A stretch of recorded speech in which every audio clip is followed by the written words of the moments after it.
හැම දිනකටම සුබ දවසක් කියලා මම ආදරෙන් පිළිගන්නවා මගේ channel එකට. මේක lemon curry එකක්. ලුණු දහි වලටත් වැඩිය ගොඩාක් රසයි. සාමාන්‍යයෙන් හැමෝම හදලා නැතුව ඇති මේක. හැදුවොත් නම් ඔයාලා නිතර يعني සාමාන්‍යයෙන් හදලා මේක මාස දෙකක් විතර තියාගන්න පුළුවන්. අපි බලමු කොහොමද මේක හදන්නේ කියලා. බලන්න යන්න කලින් channel එක subscribe කරගෙනම අපි යමු වීඩියෝ එකට. මේ lemon ටික මම හොඳට සෝදලා අරගෙන තියෙන්නේ. ඒක අපි සාමාන්‍ය කපන විදියට මෙන්න මෙහෙම කෑලි 4ට කපන්න ඕන ලොකු ගෙඩි නිසා 4ට වගේ කපලා ඊට පස්සේ මේ පොත්තත් එක්කම තමයි එක ගන්නෙ. අපි සාමාන්‍යයෙන් තිත්ත දෙයක් හැදුවත් අපිට රස එනවනේ. ඉතින් අන්න ඒක නිසා ඒ කියන්නේ කරිවිල හැදුවත් අපි තිත්ත රසනේ. ඒක නිසා මේකේ චූටි අර පැංගිරි රසක් දැනෙනවා. නාට ඒක හරිම රසයි. ඒ නිසා මොකද මේක ලෙල්ල මුකුත් කරන්නේ නැතුව මේ විදිහටම කපලා ගමු.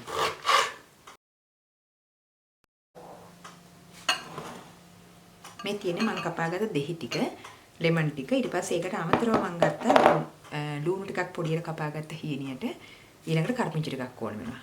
අපි මේ ටිකත් අරගෙන යමු ලිප ළඟට. ලිප ළඟදී මම කියනනම් අපිට මේකට අවශ්‍ය කරන තුන පහ ටික දාන්න විචන ගමන් අපි යමු ලිප ළඟට. පළඳක් ලිපට තුන මේක මැටි පළඳක් වුණොත් තමයි වඩාම හොඳ. මොකද අපි දෙහි එකක් නේ අඹුල් එකක් නේ හදන්නේ. නැති වෙයි අපිට මේක පොඩ්ඩක් ටෙම්පරරි කරගන්න. ඔන්න දැන් මගේ තෙල ටික රත් වෙනවා. මම ඉස්සෙල්ලම මේකට දානවා අබ යට හැන්දක් විතර. ඒකනේ මේ අබ යට තියෙන්නේ. අබ යට ටික මේ වගේ පිපිරීගෙන එනකොට අබ යට ටික රත් වෙනත් එක්කම අමු දුරු කුඩු හැන්දක්. හීන් මිරිස් කුඩු. මෙතන හීන් මිරිස් කුඩු හැන්දකුත් එකතු කර ගන්න ඕනේ. තෙල් එක ගින්දර අඩු කරගෙන වැඩේ කරන්න ඕනේ. ඒක වල රස අනුව කමක් නැහැ. තෙල් මිරිස් හැන්දක් එකමාරක් විතර එකතු කරගත්තට උමනා ප්‍රමාණෙත් එක්කලා. ඊට පස්සේ මේකට ගම් මිරිස් හැඳි එකකුත් මම එකතු කරගන්නවා. ඊළඟට දැන් සාමාන්‍ය මිරිස් දැම්මම කැස්ස වගේ එනවනේ. ඒ කැස්ස නැති වෙන්නත් එක්කලා අපිට කොහොමත් අවශ්‍ය වෙනවා. මම සීනි හැඳි දෙකකුත් එකතු කරගන්නවා මේකට. ඊට පස්සේ රස අනුව ලුණු. මේ ලුණුයි සීනි එකතු කරගත්තම ගොඩක් වෙලාවට කැස්සෙන්නේ නැහැ අපිට. ඊට පස්සේ මේ ටික ඩිංගක් අපි ගින්දර වැඩි කරලා හොඳට අර බ්‍රවුන් කලර් වෙනකල් බැදගන්න. ඒ ටික බැදීගෙන එද්දී අපි එකතු කරගන්න ඕනේ අපි කපාගත්ත ලුණු ටිකයි කරපිංච ටිකයි.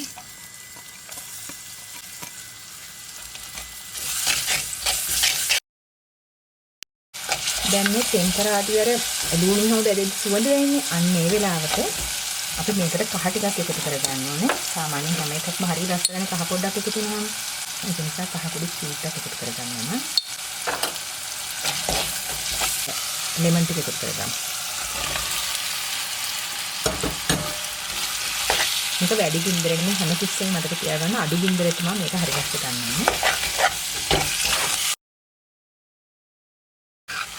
අඩු ගින්දරේ තැඹුවකින් අපිට මේ කියන්නේ දෙහි එකේම තියෙන මේ ඇඹුල් ගතියෙන් තඹ ගන්න පුළුවන්.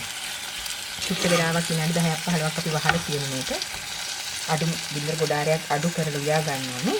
මෙන්න දෙහි කෑල්ලේ මෙන්න මේ පොත්ත තියෙන මේ පොත්ත අර අතට පොඩි වෙනකල් අපි තඹ ගන්න ඕනේ. අපි බලමු තා විනාඩි 10කට 15කට පස්සේ ඊට පස්සේ මදි පාඩුවක් වුණොත් විනාඩි හරි දෙහි ටිකක් හරි එකතු කරගන්න. මේ තියෙන්නේ අපි විනාඩි 10කට පස්සේ. බලමු අපි පොඩ්ඩක් ඇරලා මේ බලන්න ඔයාලට පේනවනේ තෙල් පෑදිලා ඊට පස්සේ ඉස්ම හැදිලා ඒක නිසා අපිට මේකට අවශ්‍ය වෙන්නේ නැහැ දෙහි නම් එකතු කරගන්න. හොඳට කලවම් කරගමු අපහු. ගින්දර අඩු කරලා තිබුවම ඒකේ තියෙන අඹුල ගතියම තමයි තැන්වෙන්නේ.